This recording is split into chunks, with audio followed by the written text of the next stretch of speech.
बिस्मिल्लाहिर्रहमानिर्रहीम। मैं हूँ Usman Qasim, Mehrunnisa welfare memory foundation से CEO Bin Qasim international construction company. आज मैं बहुत ही अपनी फेवरेट पर्सनैलिटी के बारे में जिक्र करूँगा कि कैसे उसने पाकिस्तान के अंदर अपना किरदार अदा किया और कैसे रियल एस्टेट का बादशाह कहलाया। आप किसी दिन किसी ठंडी जगह पर बैठकर चंद लम्हों के लिए अपने आप से दो सवाल पूछें। हो सकता है आप भी ये तस्लीम करने पर मजबूर हो जाए, हम एक मोहसिन खुश कौम है। हम पर जो भी शख्स मेहरबानी या एहसान करता है, हम इसे जूते मार कर इस एहसान, इस मेहरबानी का बदला उतारते हैं। दूसरा, हम एंटी प्रोग्रेस हैं। हम में से जो भी शख्स तरक्की कर जाता है, वो दाएं बाएं मौजूदा लोगों को तरक्की की राह पर डाल देता है। वो हमारी नज़र में मुजरिम हो जाता है। आप जब इन दोनों सवालों का जवाब तलाश कर लें, तो फिर आप तीसरे सवाल का जवाब तलाश कर लीजिएगा, और वो सवाल ये है कि सिलसिला आखिर कब तक चलेगा। हम कब तक तरक्की करने और तरक्की देने वालों को मुजरिम समझते रहेंगे, और हम कब तक एहसान करने वालों को इबरत का निशान बनाते रहेंगे।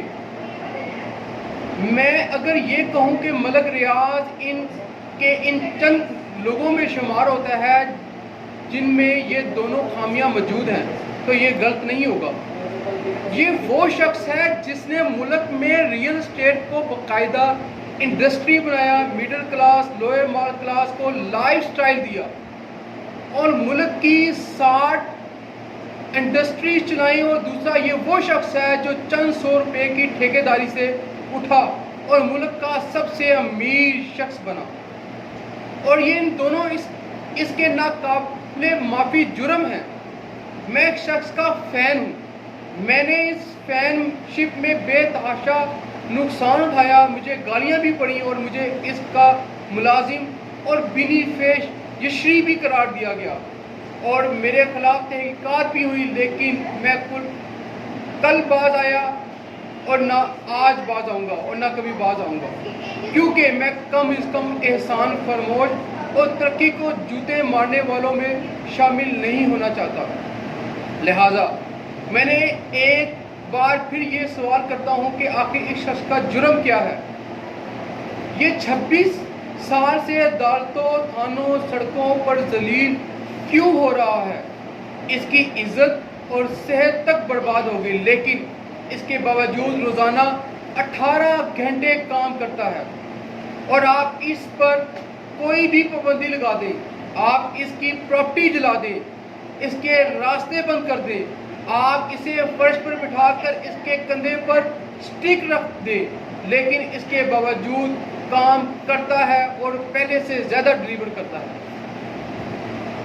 मेरा मलक रियाज से 26 साल पुराना ताल्लुक है, लेकिन कल मैंने इस शख्स को पहली बार परेशान देखा।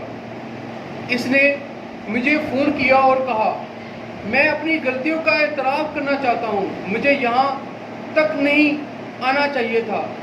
मेरी ज़रूरतें आज से 40 साल पहले पूरी हो गई थी। मैं खुशहाल और मुतमईन था। मुझे चाहिए था मैं रुक जाता, बच्चों और इनके बच्चों को एंजॉय करवाता और मज़े से ज़िंदगी गुजारता। मुझे आगे से आगे बढ़ने और दूसरे लोगों के बारे में सोचने की क्या ज़रूरत थी। मलक रियाज का कहना था, कराची में बैरिया टाउन के दाएं बाएं 39 हाउसिंग स्कीमें हैं। तमाम हाउसिंग स्कीमों ने 1974 से 2018 तक एक ही कानून के तहत ज़मीनें खरीदी। रियासत 38 को नहीं पूछ रही, लेकिन मुझ पर चट्टान गिराई जा रही है। मैंने कौन सा ऐसा कानून तोड़ दिया और दूसरों ने क्या कमाल कर दिया। क्या मेरा जुर्म सिर्फ इतना है? मैंने बना दिया, मैंने डिलीवर कर दिया, और दूसरे सड़कें तक ना बना सके। मैंने इनसे कहा, आप लोगों की ज़मीनों पर इन लोगों की ज़मीनों पर क्यों कब्जा कर रहे हैं? लोगों ने अपनी मलकियत नहीं छोड़ना चाहते, آپ انہیں کیوں بے دخل کر رہے ہیں؟ یہ فوراً بولے۔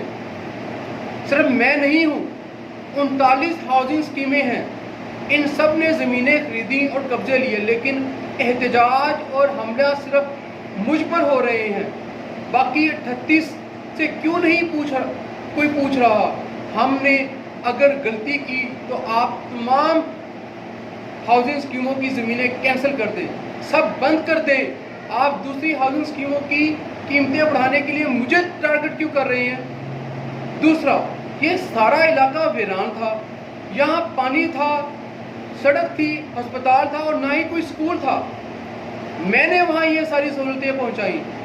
لوگ کل تک گدھوں پر پانی ڈھو کر لاتے تھے، آج وہاں پانی بھی ہے اور لوگ گاڑیوں اور بنگلوں کے مالک بھی ہیں۔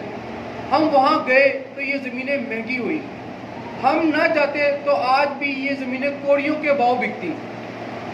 آپ ہم سے 8 کلومیٹر دائیں بائیں چلے جائیں، آپ کو وہاں ریت اور بٹوں کے سوا کچھ نہیں ملتا۔ کل ہم اس جگہ کو بھی ڈیولپ کر لیں گے تو کل وہاں کے لوگ بھی ہم پر حملہ شروع کر دیں گے۔ میں ہرگز یہ نہیں کہتا کہ ملک ریاض درست کہہ رہے ہیں، یہ ہو سکتا ہے غلط ہوں، لیکن سوال یہ ہے کہ اس میں ہرگز یہ نہیں کہتا کہ ملک ریاض درست کہہ رہے ہیں، یہ ہو سکتا ہے کہ غلط ہوں، لیکن سوال یہ ہے کہ اس ملک میں ایک ہی بار فیصلے کیوں نہیں کر لیے جاتے؟ ہاؤسنگ اگر حکومت یا ریاست اپنے ہاتھوں میں رکھنا چاہتی ہے تو یہ پرائیویٹ کمپنیوں کو بین کر دے اور خود بنائے اور خود چلائے، اور اگر یہ حکومت کے بس کی بات نہیں ہے تو پھر یہ سسٹم بنا دے کہ تمام اسٹیک ہولڈر کو برابر مواقع فراہم کر دے۔ کمپنیاں آئیں، اپنی اسکیموں کو شروع کر دیں اور لوگوں کے پلاٹس اور گھر ڈلیور کریں۔ جو کمپنی وقت پر ترقیاتی کام پورا نہ کرے یا اپنے گاہکوں کے ساتھ وعدہ پورا نہ کرے تو ریاست درمیان میں آ جائے اور عوام کے حق میں فیصلہ دے دے۔ تاہم کسی گروپ یا کسی جتھے کو کسی کی پراپرٹی پر حملے کی اجازت نہیں ہونی چاہیے۔ کیا یہ ظلم نہیں، گستاخی فرانس میں ہوتی ہے اور لوگ یہاں عام لوگوں کی گاڑیوں، گھروں اور دکانوں پر حملہ کر دیتے ہیں؟ یہ سیاسی جماعتوں کے جھنڈے اٹھاتے ہیں اور عام لوگوں کی گاڑیوں، گھروں، دکانوں پر حملہ کر دیتے ہیں اور اربوں روپے کی پراپرٹی کو آگ لگا دیتے ہیں۔ ریاست کی کان پر جوں تک نہیں رینگتی۔ آپ کو میاں جاوید لطیف یاد ہوں گے، یہ کس بات کی سزا بھگت رہے ہیں؟ انہوں نے 18 مارچ کو ٹیلی ویژن شو میں کہا تھا کہ اگر خدا نہ خواستہ مریم نواز شریف کو کچھ ہوا تو ہم پاکستان کھپے کا نعرہ لگائیں گے۔ یہ آج غداری کے کس کیس میں جیل میں ہیں، لیکن کچھ 6 جون کو سارا دن ہجوم، پلازے جلاتا، شیشے توڑتا اور گاڑیوں کو آگ لگاتا اور بھی پاکستان نہ کھپے کے نعرے لگاتا رہا، لیکن ہم خاموش بیٹھے رہے۔ کیوں؟ آخر کیوں؟ کیا ترقی کرنا، پروجیکٹ بنانا، ڈیولپ کرنا، لوگوں کا لائف سٹائل امپروو کرنا اور دوسرے صوبوں میں کام کرنا اتنا بڑا جرم ہے؟ لوگ آئیں اور چند لمحوں میں لوگوں کی عمر بھر کی کمائی برباد کر کے گھر چلے جائیں اور ریاست تماشائی بن کر دیکھتی رہے۔ کیا ملک ریاض جیسے لوگوں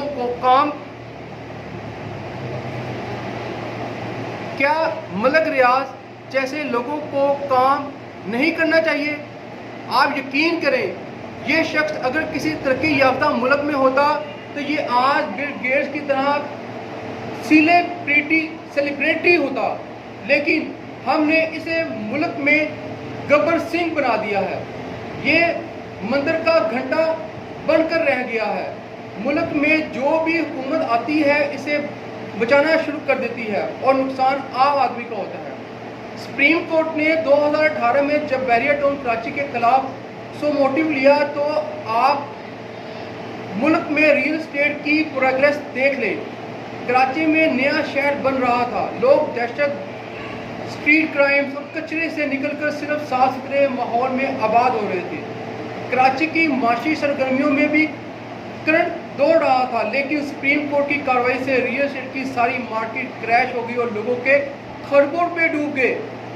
हुकूमत आज एड़ी चोटी का जोर लगाकर और तीन एमएसटी स्कीमें देकर भी इस मार्केट को जिंदा नहीं कर पा रही। हमने आखिर इस इंसाफ एहतसाब से क्या हासिल कर लिया? अरबों रुपए का टैक्स गया, लोगों के खरबों रुपए की जमा पूंजी गई, माशी सरगर्मियों को रिवर्स गेयर लग गया। क्या ये अक्लमंदी थी? हम एक तरफ दुनिया भर के सरमायाकारों को पाकिस्तान में सरमायाकारी की दावत देते हैं, हम ओवरसीज पाकिस्तानियों को भी तहरीक देते हैं कि आप आएँ अपने मुल्क में सरमायाकारी करें, लेकिन दूसरी तरफ जो लोग सरमायाकारी कर लेते हैं, हजूम इनकी प्रॉपर्टी डंडों से कुचल देता है। रियासत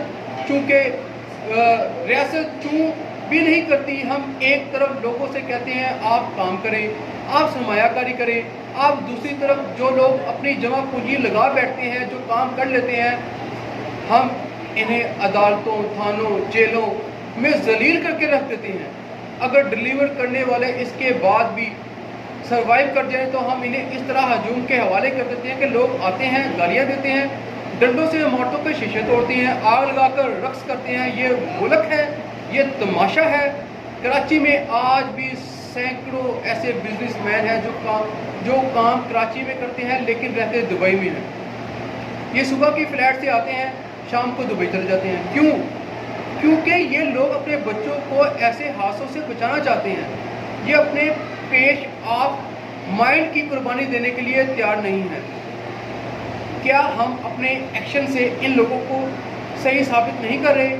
आपने कभी सोचा हमें क्यों आधा पाकिस्तान दुबई में नज़र आता है?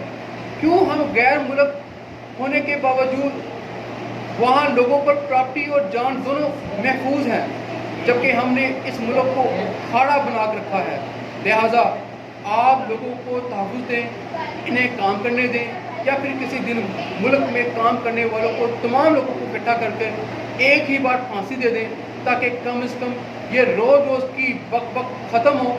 तरक्की, खुशहाली, माशी इस्तेकाम की बकवास एक ही बार बंद हो जाए और लोग अपनी जहालत को अपना मुकद्दर समझकर मज़े से ज़िंदगी गुजारें और बात ख़त्म। जी, आपको ये मेरी वीडियो अगर पसंद आई हो तो आप इसको लाजमी शेयर कीजिएगा और इसको ज़रूर मलक रियाज तक पहुँचाइएगा। पाकिस्तान जिंदाबाद, पाकिस्तान पाइंदाबाद।